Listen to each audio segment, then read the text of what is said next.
vamos a hacer un problema que va a ser el problema ejemplo del parcial. Entonces, el tercer parcial, y vamos a explicar entonces la parte teórica también. Miren, el problema dice lo siguiente.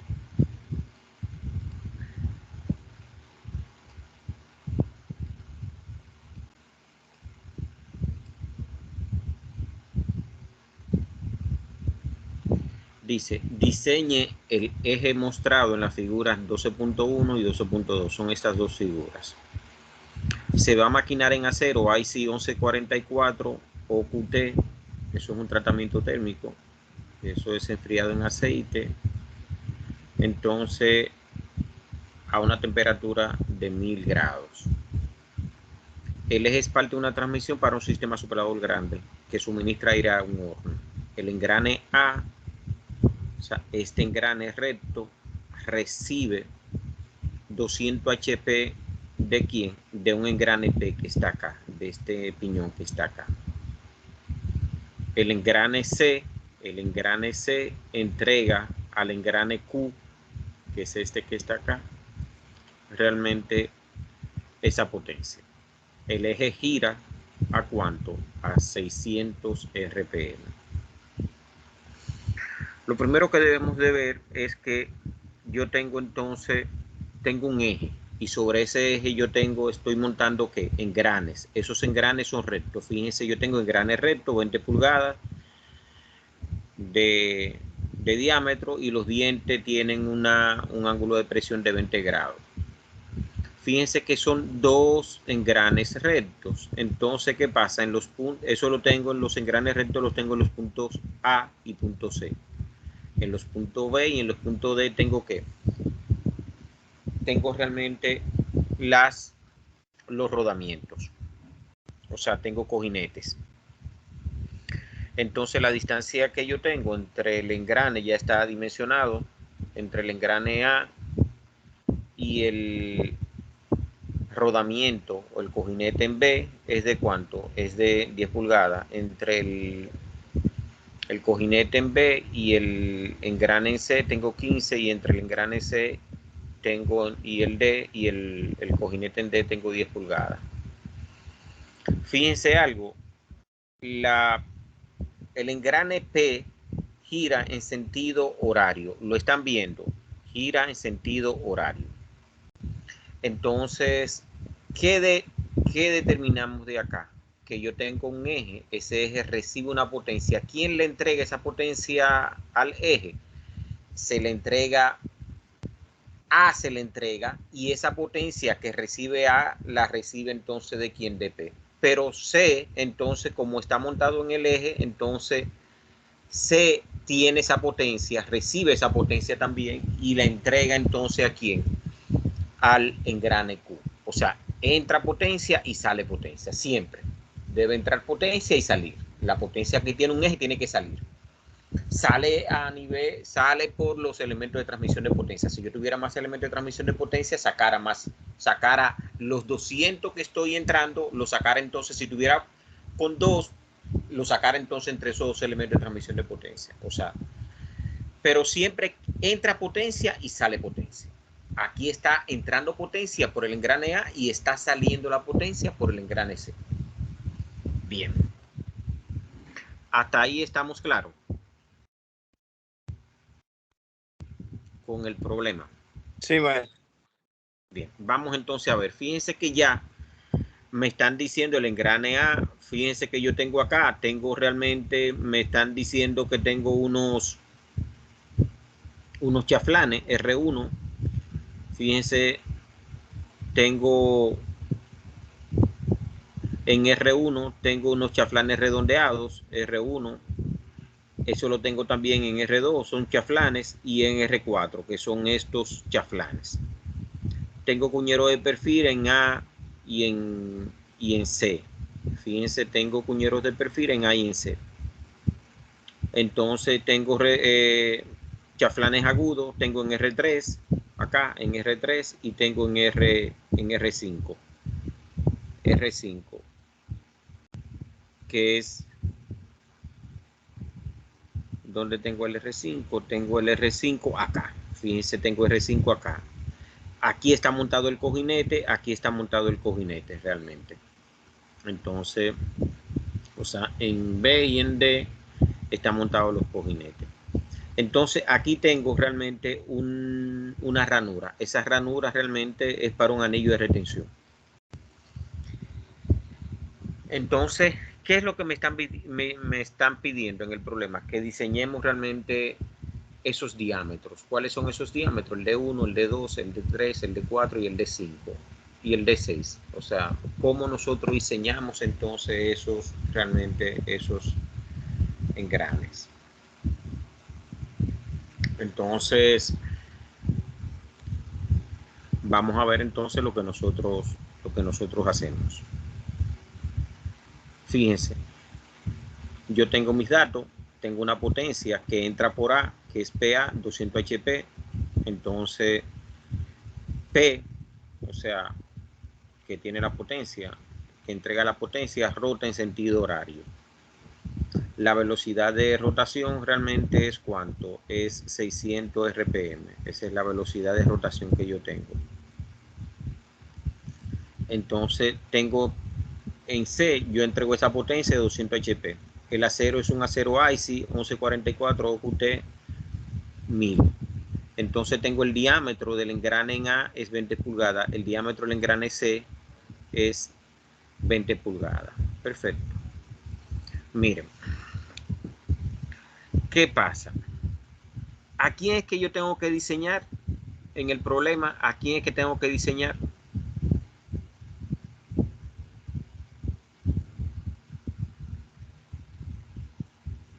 A D1, No, ¿a qué elemento?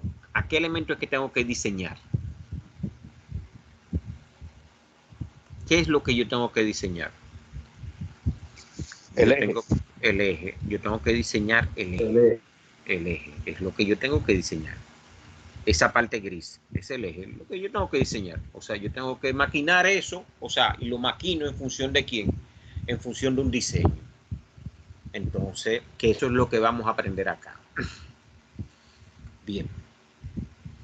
Entonces, siempre es recomendable usted hacer entonces, cuando está trabajando con él, hacer entonces esta isométrica del eje, para usted ver lo que está pasando, que usted lo entienda. Fíjense, aquí yo estoy mirando el eje de cómo yo estoy mirando ese eje acá. ¿Cómo lo estoy mirando? Aquí lo estoy mirando yo en una vista de alzado lateral. Aquí estoy mirando, perdón.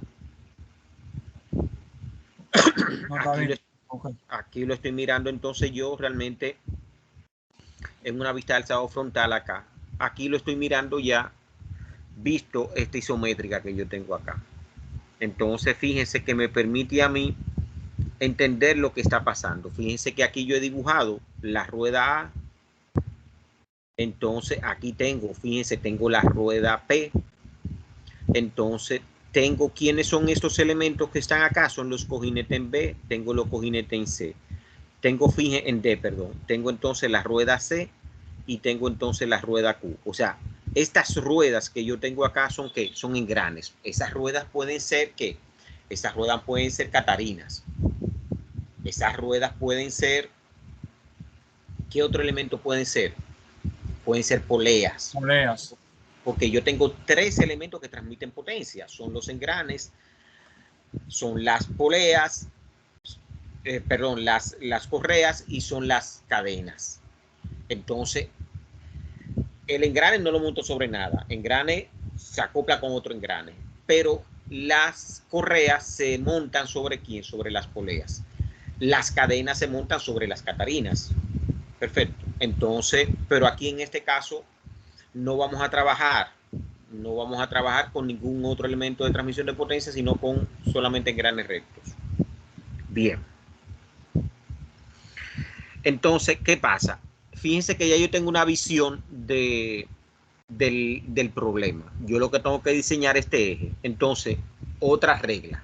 Ya dibujé mi eje. Entonces, establezco un sistema de referencia. Por lo general, recomiendo establecer este sistema de coordenadas de referencia. Fíjense, a lo largo del eje Z establezco entonces yo a lo largo del eje establezco yo entonces la dirección Z. Fíjense que es la dirección axial, la dirección del eje. Entonces en vertical tengo entonces la dirección Y y realmente en este plano la dirección X. Entonces, ¿qué pasa? Ese plano es el radial. Fíjense entonces que el plano X me da entonces, está en la dirección de radio, o sea, donde se acoplan entonces los engranes. Fíjense, alineado con la dirección radial, que lo vamos a ver más adelante. B y D son rodamientos, como había dicho. Bien. Entonces, ¿qué pasa? Y le comento ahora, los estudiantes dicen, pero ¿por qué a mí me dan vigas? Viga es el elemento que yo analizo. Pero aquí yo no tengo una viga de concreto, ni de hormigón, ni de cemento, ni nada de eso. Aquí lo que yo tengo es un eje. Y ese eje yo lo voy a tratar como ¿qué? Como una viga. Entonces, para yo tratar ese eje como una viga, yo debo determinar las fuerzas sobre esa viga. Entonces, el principal problema que tiene este ejercicio, o sea, que tienen estos problemas, valga la redundancia, es determinar las fuerzas sobre el eje. Que en definitiva es una viga lo que yo estoy tratando, determinar las fuerzas que actúan sobre ese eje. Entonces, para yo determinar las fuerzas que actúan sobre ese eje, yo debo determinar realmente saber qué elementos que yo tengo sobre los ejes. Entonces, yo le pregunto a ustedes, ¿cuáles son los elementos, qué tipo de elementos yo tengo sobre el eje que yo voy a diseñar? ¿Qué yo tengo sobre el eje?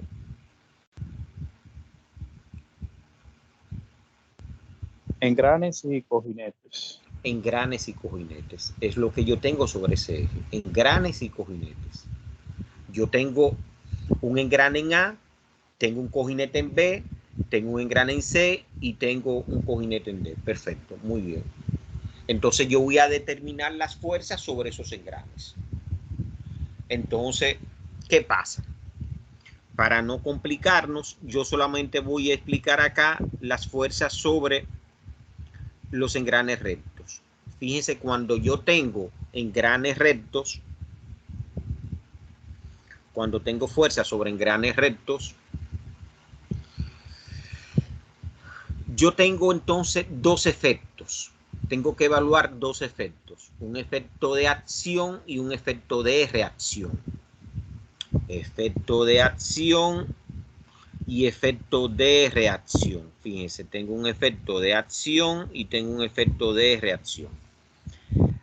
El efecto de reacción es el efecto que ejerce el piñón sobre el engrane. ¿Están entendiendo eso? Repito. Y siempre inicio con el efecto de acción. El efecto de acción es el efecto del piñón sobre el engrane. ¿Cuál es el piñón de las dos ruedas? ¿Cuál es el piñón? El más pequeño, el que va directamente al mecanismo. Exacto, el más pequeño. La rueda más pequeña, ese es el piñón. En este caso, en el caso particular nuestro, ¿es quién? Es A. Estoy analizando esto para que entiendan el efecto. Entonces, ¿qué pasa? Voy a analizar el efecto de acción. Entonces, el efecto de acción son las fuerzas que genera el piñón sobre el engrane. Piñón sobre engrane, siempre. Efecto de acción es piñón sobre engrane. Entonces, en la dirección radial yo tengo una fuerza. Esta fuerza realmente, esta fuerza que está acá, que es esta fuerza, este vector que está acá, es una fuerza radial. Fíjese, está en la dirección del radio. Y entonces es una fuerza radial sobre el engrane B que me provoca ¿quién? Sobre este engrane que me lo provoca ¿quién? El piñón A. Entonces ya yo tengo una fuerza sobre el engrane B. ¿Qué es esta? Bien. Pero ¿qué pasa? ¿Cómo gira el piñón? El piñón A gira en sentido horario. Entonces, ¿cómo girará entonces el engrane? Girará en sentido antihorario, que es este. Entonces, si el piñón, si el engrane V gira en sentido horario, en sentido antihorario, existe una fuerza realmente que provoca ese giro. Y esa fuerza es una fuerza tangencial. Entonces, si ustedes se fijan, ya yo tengo las dos fuerzas que actúan en el engrane recto V. ¿Cuáles son? Una fuerza radial, que en este caso va hacia abajo, aquí en esta figura, fíjense, va hacia abajo. Y tengo entonces una fuerza tangencial que va hacia la izquierda. Ya yo tengo mis dos fuerzas que actúan sobre el engrane V por el efecto de acción. Entonces, ¿qué pasa? Tengo el efecto de reacción, es ahora el efecto del engrane sobre el piñón. ¿Y qué es lo que yo hago, distinguidos estudiantes? Lo único que yo le cambio el sentido a las fuerzas. Miren, tengo entonces, si sobre B actúa una fuerza hacia abajo, sobre A actúa una fuerza hacia arriba. Si sobre B actúa una tangencial hacia la izquierda, sobre A actúa una tangencial hacia la derecha. Y ahí tengo los dos efectos. Eso se entiende. Si no entienden eso, no hacen el problema. O sea, no pueden analizar un eje que tenga engrane recto. Primero tengo efecto de acción, que es piñón sobre engrane, y tengo después el efecto de reacción, que es engrane sobre piñón. Bien. ¿Qué pasa? Aquí tenemos entonces nosotros que ver realmente, analizar cuál es la rueda que está montada sobre el eje en este primer par de engranes. ¿Quién es que está montado sobre el eje? ¿Es P o es A? A. El engrane, correcto. Está montado sobre A, sobre el eje. Entonces, si es el engrane que está montado sobre el eje, ¿con cuál efecto me es válido? ¿El efecto de acción o el efecto de reacción? Efecto de reacción. Negativo. Atiende, el efecto de acción es el efecto del piñón sobre el engrane. Y ya yo me quedé ahí, porque ya yo tengo la fuerza sobre el engrane. Porque el engrane en el eje tiene al engrane, en el caso de ese par. Entonces ya me quedo con el efecto de acción, porque ya yo determiné las fuerzas sobre el engrane, que es lo que yo quiero. Porque yo lo que quiero son las fuerzas ¿sobre quién? Sobre el elemento en el que está montado el eje. En este caso, el engrane C, el engrane A es el que está montado en el eje. Entonces, por lo tanto, cuando yo busco el efecto de acción, ya yo tengo la fuerza sobre el engrane A y ya me quedo ahí. ¿Qué es lo que yo le estoy diciendo, señores distinguidos estudiantes? Vamos a ver, miren. Miren el piñoncito acá como se lo dibujé yo. Miren. Esto no lo explica el libro así. Esto es un ejemplo que está en el libro que no lo explica el libro así. Fíjense, están viendo el piñoncito acá, el P. Mírenlo acá. Y tengo entonces mi rueda grande, la A. Entonces, como yo estoy haciendo el efecto de acción, que es el efecto del piñón sobre el engrane, tengo una fuerza que va hacia ¿dónde? Radial, que va hacia el lado negativo de X, que es esta fuerza roja.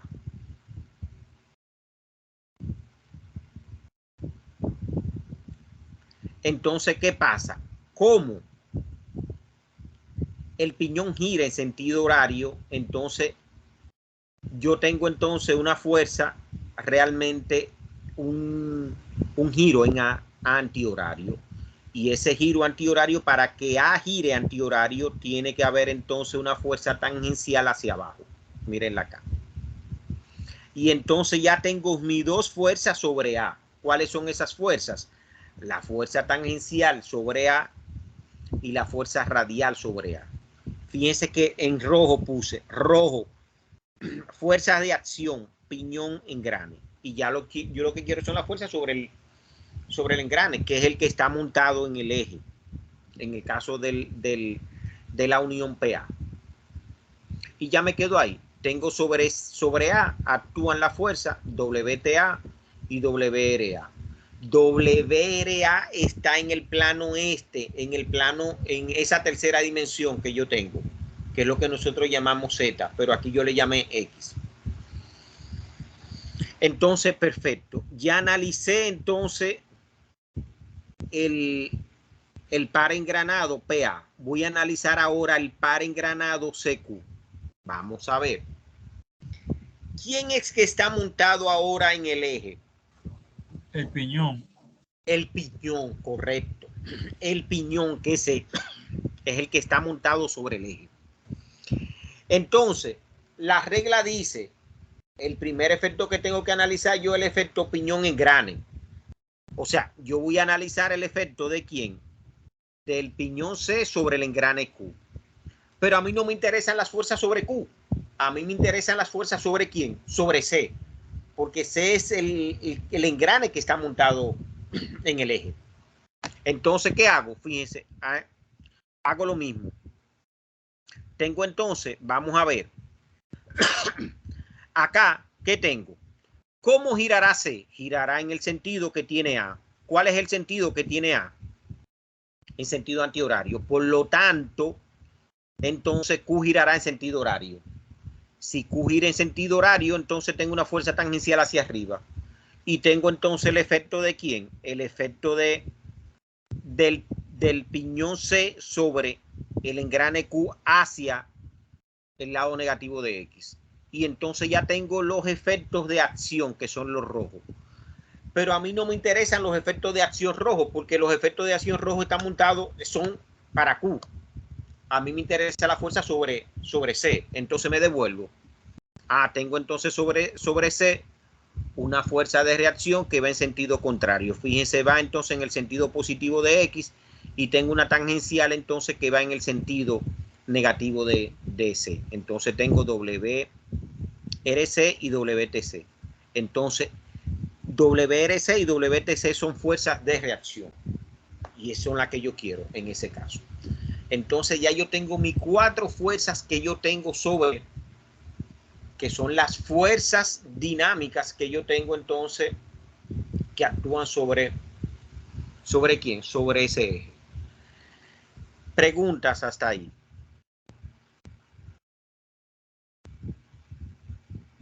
Bien. Entonces calculamos la fuerza. Yo tengo entonces, pero para calcular la fuerza yo tengo que buscar primero el momento. Siempre buscamos. El momento a que es igual. Fíjense, el momento es T, 63.000 por P sobre la velocidad. Entonces, eso es 63.000. Recuérdense que es una constante. La potencia, o sea, la potencia, recuérdense que es 63.000. ¿Por quién? Por el momento, o sea, el momento por la velocidad. Vamos a abrir, o sea, el momento por la velocidad sobre 63.000. De ahí yo despejo realmente a quién. Yo quiero el momento torsor. Entonces el momento torsor sería quién. Sería 63.000 por quién, por la potencia sobre la velocidad. Entonces sustituyendo tengo que el momento torsor es ¿cuánto? Es 21.000 libras fuerza por pulgada. Ese es el momento torsor realmente que yo estoy transmitiendo a quién, a ese eje. Entonces, algo importante, porque pueden cometer un error. Ese momento torsor, ¿dónde inicia en el eje? En el eje, ¿dónde inicia? Ese torque, ¿dónde yo lo tengo en el eje? ¿En qué punto? En A. En A. ¿Y dónde saco ese torque? En D. En D. Negativo. Ese es el error que comete. En C. En C. En D no tengo torque, porque en D no tengo. La potencia la estoy sacando ¿por dónde? La estoy sacando por C. Otro error que cometen. Los cojinetes, los rodamientos no generan torque. Para yo tener torque tengo que tener entonces una torsión, un ángulo de torsión. Y eso, yo lo que tengo un movimiento relativo en un cojinete, señores. ¿Dónde yo tengo torsión? Cuando yo acoplo la rueda ¿con quién? Con el cuñero en el eje. donde acoplo el engrane, donde acoplo la catarina, donde acoplo la polea. Ahí hay torsión. Un error que cometen, no, me dicen, no, que la torsión es, ese eje está sometido a esa torsión. Negativo, D no está sometido a esa torsión. Importante eso. Entonces, perfecto, eso nos da a nosotros 21.000 libras pulgada. Entonces, fíjense cómo nosotros calculamos las fuerzas tangenciales. Las fuerzas tangenciales no es más que el momento entre radios. ¿Y qué es el radio? El radio no es más que el diámetro sobre 2. Entonces, si yo estoy trabajando con WTA, sería el momento entre ¿quién? Entre radio de A. Y eso me da 2.100 libras. Entonces, fíjense, ya yo tengo el momento, ya yo tengo el momento torsor, ya yo tengo la fuerza tangencial. ¿Y cómo yo calculo la fuerza radial? Multiplicando entonces la fuerza tangencial por el ángulo de presión. Entonces, para los engranes que yo entienda. Yo tengo entonces para el engrane A, ¿cuál es la fuerza radial que yo tengo en A?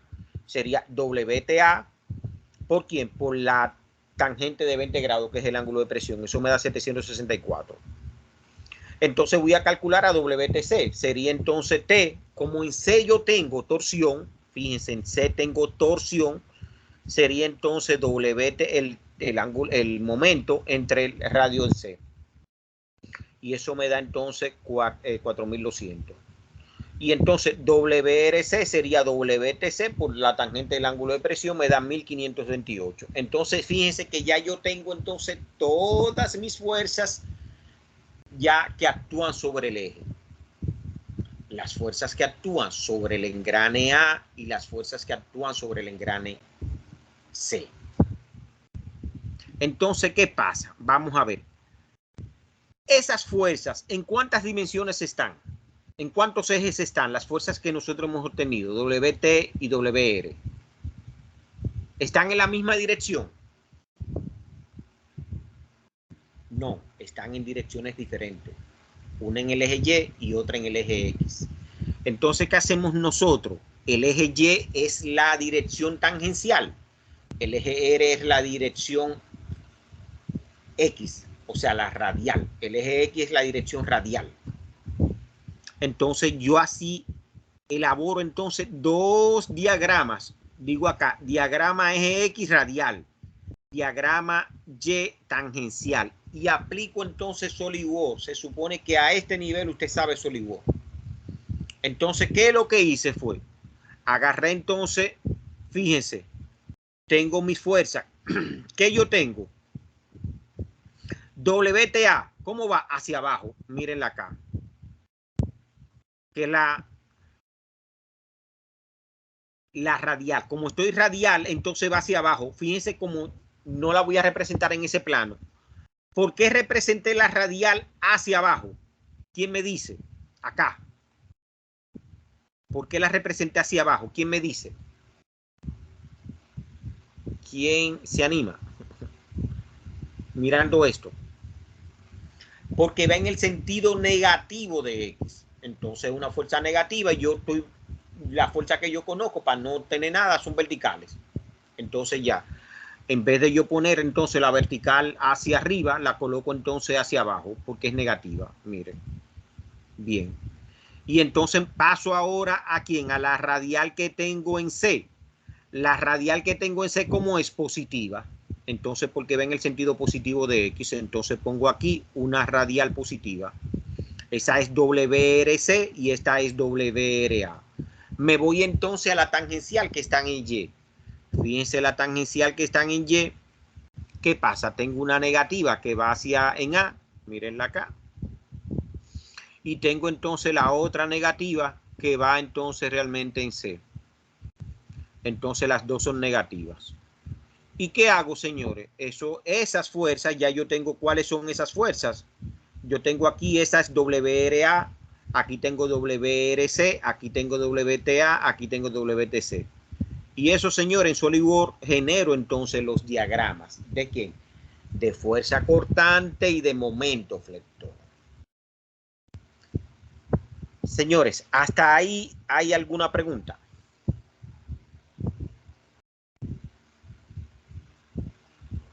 más o menos ustedes mirando el video pueden entonces trabajar el problema con las explicaciones que yo le estoy dando. Sí, maestro. Con el video, sí. Bien, seguimos entonces. O sea, este es el mundo del diseño. Este es el mundo del diseño. Esto de aquí lo llevamos nosotros, lo tenemos que llevar a SolidWorks. Eso sería ya la culminación de ustedes teórica. Ustedes como ingeniero mecánico ya. Entonces, fíjense, yo tengo que hacer un diagrama de aumento torsor. Entonces, ¿qué es lo que yo lo hago también? ¿Dónde lo hago, señores? Lo hago en MD Solids. ¿Qué tengo? Tengo un torsor en A, cómo gira en sentido horario. Y entonces, y tengo un torsor en C, cómo gira en sentido antihorario. Entonces, fíjense mi diagrama, señores, de momento torsor, que era lo que yo les decía. ¿Dónde yo tengo torsión en el eje? En el eje yo tengo torsión en el punto A, en el punto B, en el punto C, pero fíjense la torsión en D. ¿Cuánto es la torsión en D? 0. 0. No hay torsión, hermano. No hay torque en D. Bien. Entonces, ¿qué pasa, señores? ¿Qué es lo que nosotros hacemos? Fíjense ahora, yo hago entonces un análisis de carga para cada punto. Yo miro cuáles son mis puntos. Fíjense que lo puse en rojo acá. El punto A, el punto B, el punto C y el punto D. Entonces yo le pregunto a ustedes, en el caso del diagrama radial, yo tengo, este diagrama es de fuerza cortante y este diagrama es de momento flector. Este diagrama en el tangencial es de fuerza cortante y este es de momento flector. Yo le pregunto, en el punto A, ¿qué yo tengo? Cortante, flector o torsor. Vamos a ver, ¿qué tengo en el punto A? Vamos a ponérselo más pequeñito para que lo puedan visualizar de una sola visión. Vamos a ver si puedo acá.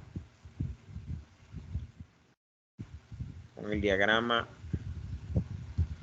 Yo le pregunto, ahí lo ven. ¿Qué yo tengo en A? En el punto A, fíjense, si yo miro el punto A, ese punto A, ¿qué yo tengo? ¿Qué tengo? Vamos a ver un poquito más chiquito. Va. ¿Qué tengo en el punto A? ¿Qué tengo?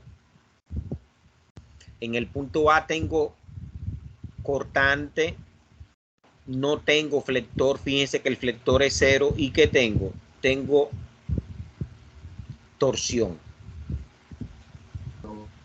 En el punto B, ¿qué tengo? Tengo cortante, tengo flexión y tengo ¿quién? Tengo torsión. En el punto C, ¿qué tengo en radial? ¿Qué tengo? Tengo cortante, tengo flexión y tengo entonces torsión. En el punto D, ¿qué tengo? Tengo cortante, no tengo flexión y no tengo torsión. Eso es radial. Vamos a analizar entonces la tangencial. ¿Qué tengo en A? Tengo cortante, no tengo flexión y tengo entonces ¿quién? Tengo torsión. ¿Qué tengo en B? Tengo cortante, tengo flexión y tengo torsión. ¿Qué tengo en C? Tengo cortante, tengo flexión y tengo torsión. ¿Qué tengo en D? Tengo cortante, no tengo flexión y no tengo entonces torsión. Ahí están. Entonces, eso que está acá, lo llevo yo acá. Fíjense. Análisis de carga en cada punto. En el punto A tengo VRA, que es la radial en A, es menos 764. La cortante en A es menos 2100 libras, que eso sale de acá. Fíjense, eso sale ¿de quién? De acá. Ese es el cortante radial y es el cortante entonces tangencial. Entonces tengo torsión de 21.000. No tengo entonces, esto es momento flector, no tengo ni en radial ni en tangencial. Me voy para el, bueno, como tengo entonces dos cortantes en ejes diferentes, calculo entonces ¿quién? Calculo realmente el cortante total. Calculo el momento flector total, que en este caso es 0. Me voy al punto B. ¿Qué tengo en el punto B? Tengo una cortante radial, tengo una cortante tangencial, tengo un momento torsor, tengo entonces un flector radial y tengo un flector entonces tangencial. Como tengo dos flectores, calculo un flector total resultante. ¿Cuál es ese flector resultante en B? Es la raíz cuadrada de MRB al cuadrado más MTB al cuadrado. Y eso me da 22.347. ¿Qué tengo en C? Fíjense que en C tengo cortante radial, cortante tangencial, tengo torsión, tengo cortante, flector radial, tengo flector tangencial. Por lo tanto, tengo un cortante, una cortante resultante y tengo un momento flector resultante. ¿Y en D qué tengo? En D tengo realmente cortante radial, cortante tangencial. Entonces, acá no tengo, fíjense que acá no tengo torsión. Esa torsión, perdón, esa torsión, ¿cuánto es esa torsión? Esa torsión, perdón, no tengo torsión en D, que es 0.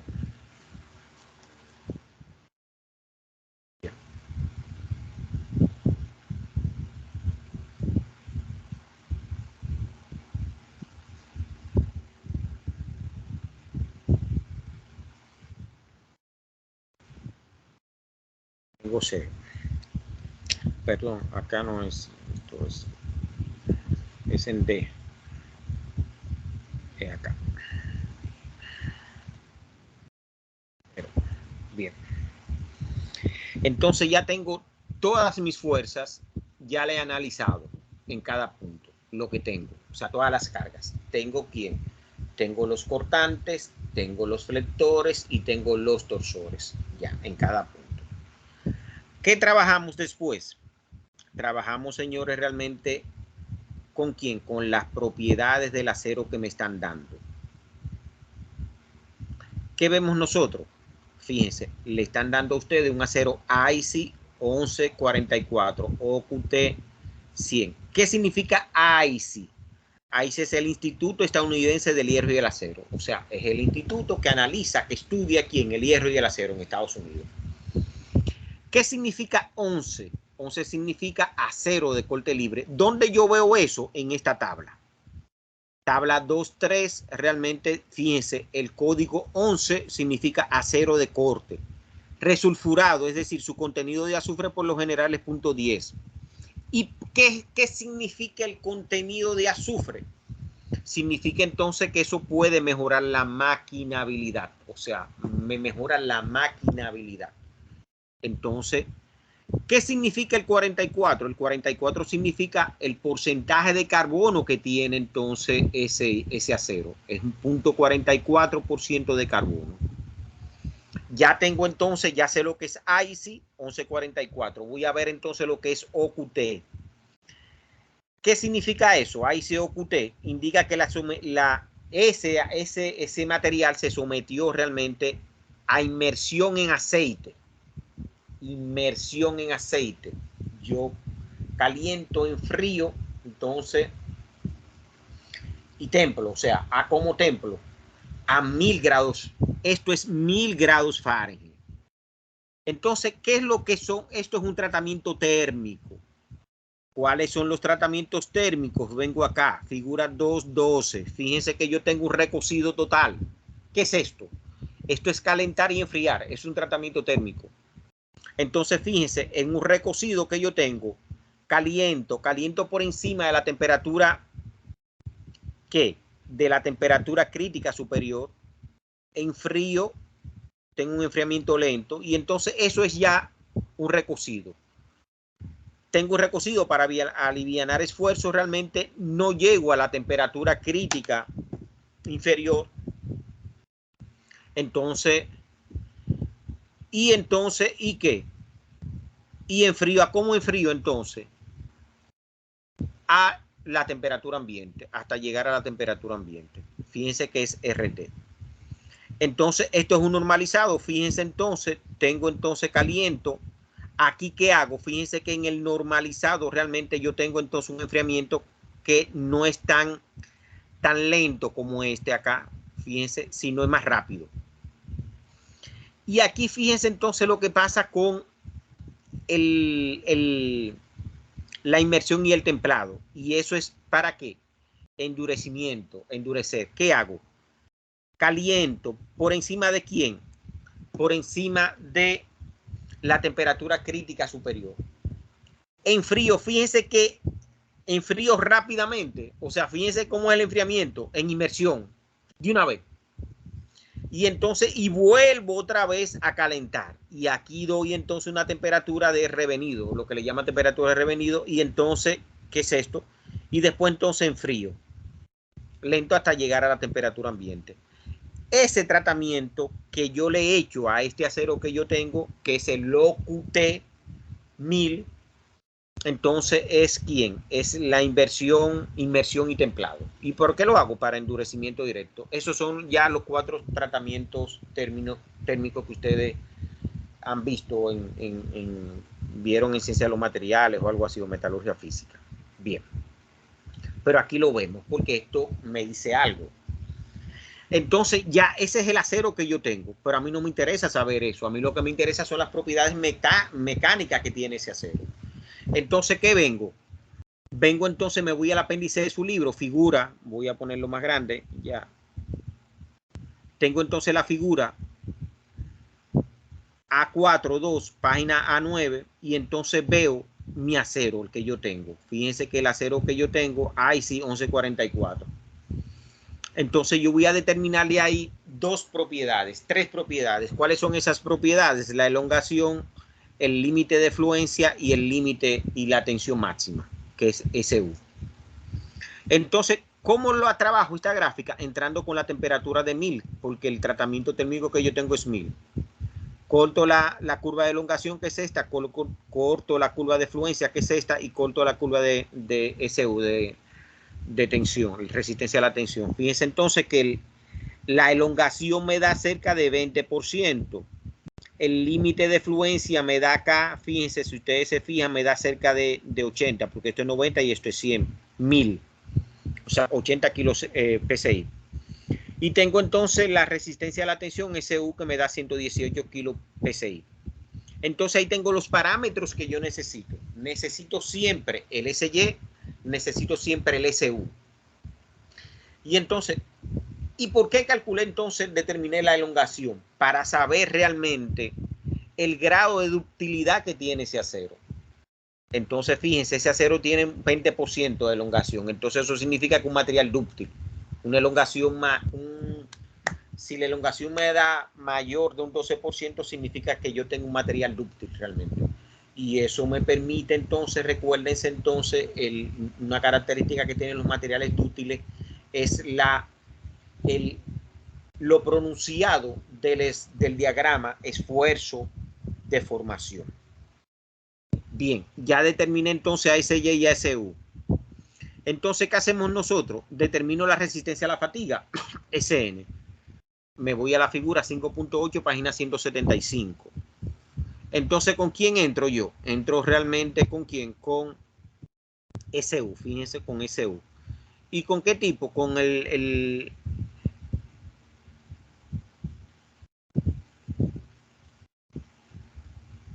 con el maquinado que yo le doy a la superficie de ese eje. ¿Y qué es esto? Tengo un maquinado estirado en frío, en este caso. Entonces aquí tengo entonces mi SU, busco entonces el acabado que le doy a la superficie, que es maquinado estirado en frío, que es esta curva, donde se corta, fíjense que me da, ¿quién? La resistencia a la fatiga, SN, y eso me da 45 kilos PSI. Entonces ya yo tengo SN, que es la resistencia a la fatiga. Pero esa resistencia a la fatiga, yo entonces la corrijo y busco entonces la resistencia real a la fatiga. ¿Cuál es la resistencia real a la fatiga? S'(N). Entonces, ¿cómo yo calculo S'(N)? S'(N) será SN por el coeficiente de ¿quién? Este coeficiente que yo tengo acá es coeficiente de material. Este es el coeficiente de factor de material. Vamos a ponerlo acá, factor de material.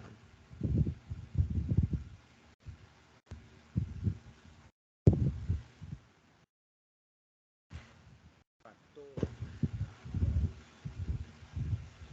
de material.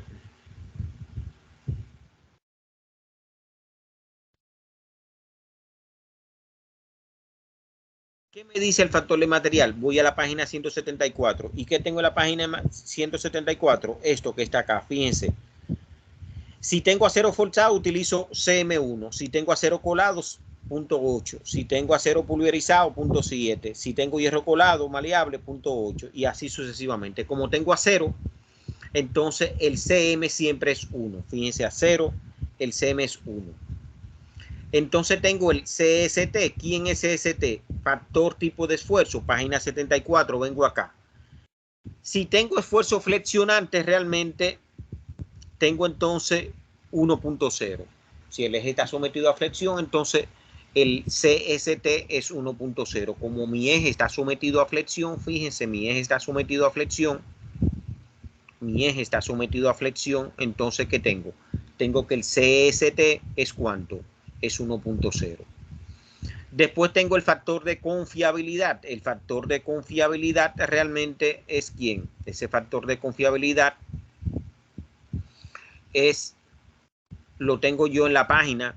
Voy a cambiarle aquí el factor de confiabilidad, lo tengo en la tabla 5.1, página 175. Me voy acá. Fíjense, tabla 5.1, eso está en su libro. Página 175, factores de confiabilidad. Diseño para una confiabilidad de ¿cuánto? De 99%. Eso me da entonces un factor de confiabilidad de 0.81. Entonces mi CR es ¿cuánto? Es 0.81 para una confiabilidad de un 99%. Y me queda por último el factor de tamaño. Pero vamos a ver si son curiosos ustedes. Para yo determinar el factor de tamaño, ¿qué variable necesito? Miren esa figura acá o esa tabla. ¿Qué variable necesito para determinar el factor de tamaño? ¿Quién me dice?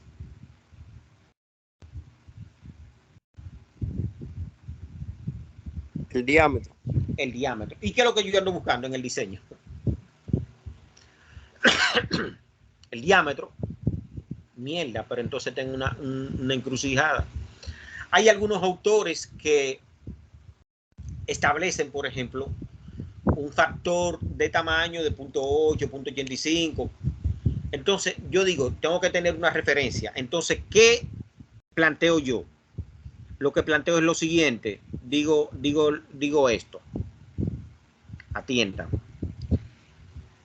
Yo tengo flexión. Flexión realmente es el efecto más importante en una viga. O sea, los esfuerzos por flexiones son lo más importante. Entonces, yo digo, bueno, yo tengo flexión.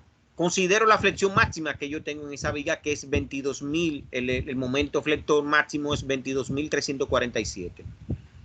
El esfuerzo por tensión, realmente por flexión, es el momento flector por C, C la distancia desde el eje neutro hacia un extremo sobre el momento de inercia. El momento de inercia de un círculo es pi diámetro a la 4 sobre 64. C es de radio, diámetro sobre 2. Entonces de ahí despejo yo a sigma. Eso es 32 momento flector sobre pi diámetro cúbico.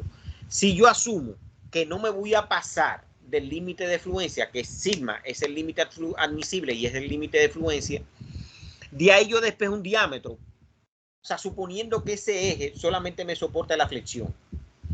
Y ese diámetro que yo despejo de esta fórmula realmente sustituyendo a quién, al momento que tengo, el momento máximo que es en el punto B y al límite de fluencia, me da un diámetro de 1.417. Fíjense, si yo no tuviera más nada en ese eje, yo debiera diseñar ese eje mínimo. Ese eje tiene que soportar, entonces lo tengo que maquinar a un diámetro mínimo de 1.47. Si lo maquino a 1.3 falla. Si lo maquino a 1.2 falla. Si lo maquino a 1.5 no falla. Si lo maquino a 1.42 no falla. Entonces ya, bueno, tengo una idea. Entonces vengo aquí ahora a esa figura, que es la 5.9, página 175, y grafico entonces ese diámetro, 1.417. Con esta curva me da, pero mira, el coeficiente de tamaño tiene que andar entonces cerca de 0.84 y utilizo entonces ya el CS 0.84. Ya como tengo ACM, ACST, ACR y ACS, entonces ya calculo la resistencia real a la fatiga, que me da entonces 30.618 kilo PSI. Bien. Entonces ya yo estoy preparado, señores, para diseñar. Ya. Entonces, ¿qué pasa? Tengo dos fórmulas que son las que aplicamos siempre. Una ecuación, una fórmula que me da, que se desprende de la energía de distorsión máxima, que es esta, me da el diámetro, utilizando esta teoría, que dice que el diámetro no es más que 32 por la velocidad sobre pi, perdón, por el factor de diseño, por la raíz cuadrada de ¿quién? De KT. ¿Quién es KT? Es el factor de concentración de esfuerzo que yo tengo. ¿Dónde tengo factores de concentración de esfuerzos? En los chaflanes. ¿Dónde tengo factores de concentración de esfuerzo? En la ranura. ¿Dónde tengo factores de concentración de esfuerzos? En los cuñeros. ¿Por quién? Por el momento flector sobre la resistencia real a la fatiga al cuadrado, más 3/4 de quién? Del momento torsor sobre el límite de fluencia al cuadrado. Todo eso elevado a quién? A la 1/3. Y tengo mi otra ecuación cuando no tengo realmente flexión ni torsión y lo que tengo solamente es cortante. Entonces tengo que mi diámetro sería, esa fórmula es según el esfuerzo cortante de diseño, esfuerzo cortante vertical invertido, 2.94 kT por la fuerza cortante por N, factor de diseño sobre la resistencia real a la fatiga. Entonces el factor de diseño que utilizaremos nosotros es 2. Entonces, ¿qué es lo que yo voy a diseñar? Yo tengo que ver ahora los factores de concentración de esfuerzo que yo tengo. Bueno, mira, aquí yo tengo entonces, en este chaflán que tengo acá, tengo un chaflán común. Eso es R1, es un chaflán redondeado. ¿Qué me da un chaflán redondeado? Fíjense, un chaflán, una transición, me dice que el KT es 1.5. Mírenlo acá. Esto es figura 12.8. Fíjense entonces que yo tengo R2. ¿Qué me dice R2? Bueno, también es redondeado. Pero R3, ¿qué? Es un chaflán agudo. Fíjense que eso es recto. ¿Y qué me da acá? Tengo un anillo de retención. ¿Y qué KT tiene un anillo de retención? Fíjense, un anillo de retención tiene un KT de 3. Oigan eso. Los anillos de retenciones en los ejes son los elementos donde mayor concentración de esfuerzo yo tengo. ¿Y qué significa eso? Que es un punto de falla. Uno de los puntos de falla principales. Entonces, ¿qué es lo que hacemos? Yo analizo entonces todos mis puntos. Mis puntos son el A, el B, el C y el D. Y veo lo que tengo y aplico una de las ecuaciones que yo tengo y la selecciono. Vamos a ver cómo se hace ese ejercicio. Miren, tengo en el punto A. El punto A, ¿qué es lo que tiene el punto A? ¿Quién me dice lo que tiene el punto A? En el punto A yo tengo un engrane, que es el A. Y aquí digo, bueno, voy a hacer un chaflán redondeado. Pero ¿qué hay en A? Yo dije que en A había ¿qué? En A no había flexión, sí había torsión. Entonces lo que hago, utilizo, fíjense, no hay flexión, sí torsión. Uso la ecuación de la energía de distorsión máxima, pero le quito ¿quién? MTA es 0 y me quedo solamente con la torsión. Es decir, me quedo 32 por N sobre pi, la raíz de 3/4 por ¿quién? Por el momento torsor en A sobre el límite de fluencia, y eso le va a dar 1/3. Eso me da el diámetro de 1, ya lo he diseñado, 1.667 pulgadas. Ese es ese diámetro ya. Sigo diseñando, me voy al punto B, pero fíjense que en el punto B, que yo tengo en el punto B, considero, en el punto B hay flexión. Mírenlo acá, en el punto B, mi análisis que hice, en el punto B, ¿qué tengo? En el punto B tengo flexión, tengo cortante y tengo torsión. Tengo los 3 golpes. Entonces diseño utilizando la ecuación de la energía de distorsión máxima. Entonces veo. Pero ¿qué pasa? Fíjense que en B yo tengo entonces el diámetro 2 y tengo entonces ¿quién? Tengo en el punto B, le llamé, está el D3. O sea, diseño en el punto B, para el punto B diseño el diámetro 2 y diseño el diámetro 3. Entonces, fíjense, utilizo entonces un KT para el dedo B de cuánto redondeado que está acá. Y entonces, y para el 3, para este diámetro acá, utilizo un KT de ¿cuánto? De 2.5. Como es un diafragma agudo, me da entonces tengo los dos diámetros. Fíjense que este diámetro, como tengo más concentración de esfuerzo, acá en el KT 2.5 me da mayor. Tengo entonces el D2B y tengo entonces el D3B.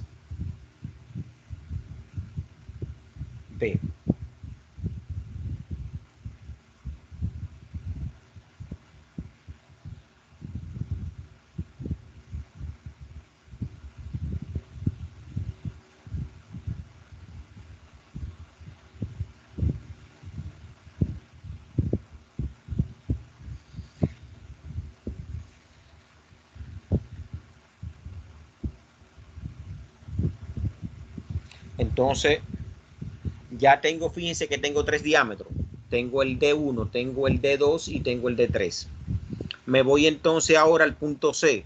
Pero fíjense que en el punto C, ¿qué tengo en el punto C? Tengo realmente un engrane R4 redondeado acá y tengo realmente una ranura de este lado. Entonces digo, en el C tengo un D5, C a la izquierda y tengo un D5C a la derecha. Como estoy en el punto C, utilicé un lado izquierda y derecha para el D5. Entonces, el de la izquierda, tengo entonces, fíjense, un KT de 1.5. El de la derecha, tengo entonces la ranura que está acá. Y entonces ahí tengo un KT de 3. Y eso me da entonces para el KT de 1.5, el D5C izquierda me da 2.77 y el D5C derecha me da 3.469.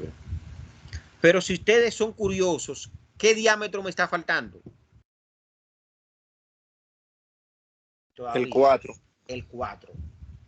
El 4. Bien, entonces todavía yo no... Ve acá, pero pasé al 5 y no tengo el 4. Vamos a ver qué va a pasar con el 4. Entonces, por último, tengo el D6. Entonces, en el D6, ¿qué es lo que yo tengo en el D6? Mira, no hay ni flexión ni torsión, solo cortante. Utilizo la ecuación de energía de la ecuación de el cortante vertical. Ecuación del cortante vertical. Entonces, ¿para quién? Fíjense que yo tengo acá un R5. Un R5 me da entonces un chaflán agudo, que es este. Diseño para ese chaflán agudo, que es un KT, ¿cuánto? 2.5. Fíjense entonces, para un KT 2.5 aplico mi ecuación. D6 es la raíz cuadrada, 2.94 KT, VTD por N sobre S' N, la resistencia real a la fatiga. Eso me da 0.99. Entonces, fíjense que ya yo tengo D1, D2, D3, tengo D5, tengo 2 D5 y tengo un D6. Me falta entonces el D4. Entonces, el D4, fíjense, es este centro que está acá. Entonces, lo que hago es lo siguiente. Miro mis ejes, monté todos mis diámetros. Tengo el D1, tengo el D2, tengo el D3, tengo el D5 izquierda, tengo el D6, que es este, derecha, y tengo donde voy a montar entonces el cojinete en D. Entonces, distinguidos estudiantes, miren el D4. ¿Qué hago con el D4? Yo lo puedo diseñar como yo quiera el D4. Si yo le pongo ahí, no, ese diámetro de 10 pulgadas, ¿qué significa 10 pulgadas ahí, señores? Que yo tengo que comprar, me va a salir caro ese eje. Entonces tengo que comprar más material. Entonces lo que hago es que miro. Pero mira, aquí yo tengo 3.466. Aquí tengo entonces 2.77. O sea, fíjate entonces, yo voy a... Lo coloqué más grande que ¿quién?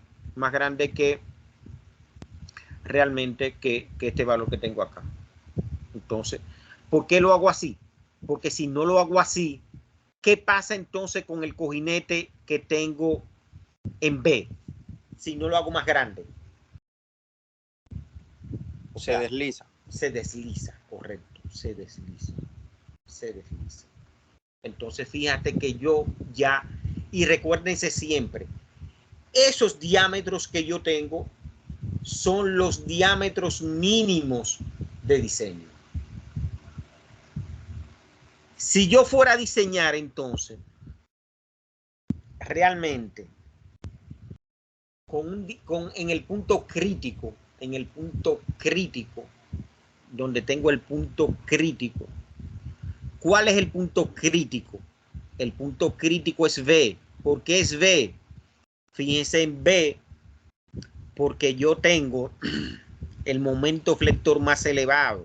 Mírenlo acá, vamos a ver acá.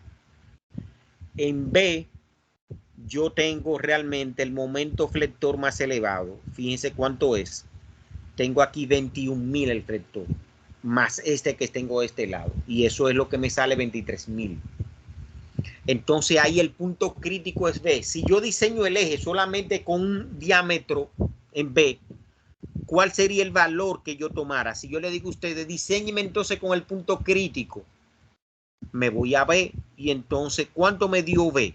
Vengo acá en B, me dio 3.346 y diseño mi eje completito. ¿Con quién? Con 346. Bien, pero ¿qué pasa? ¿Qué desventaja tiene eso? Esa desventaja que tiene entonces que yo tengo en los cojinetes, siempre en los rodamientos voy a tener entonces diámetros pequeños porque no tengo torsión. Seguro no tengo torsión. Ya, de entrada no tengo torsión. Entonces no tiene sentido de que yo maquine entonces un eje grande, o sea, con un diámetro que no me sirve para nada. Que estoy desperdiciando material.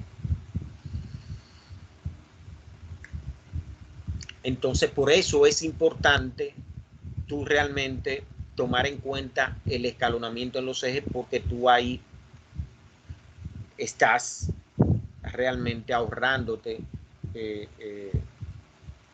material. Entonces, y eso influye en la inercia también del mismo eje. Si fuera con un solo diámetro, diseñaríamos entonces con 3.46. Y entonces ahí en los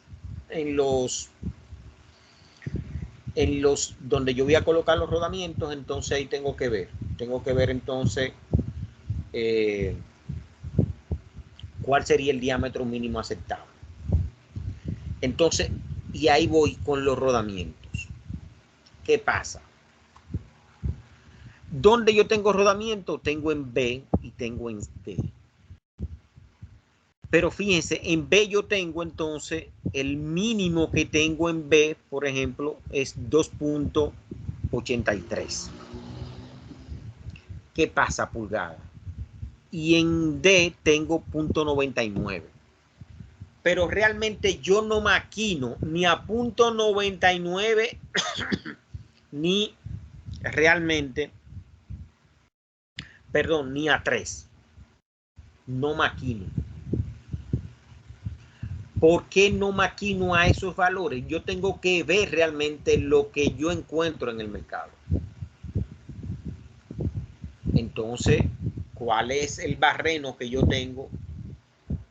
Y en función del barreno que yo tengo del cojinete, es que yo maquino donde voy a colocar los cojinetes.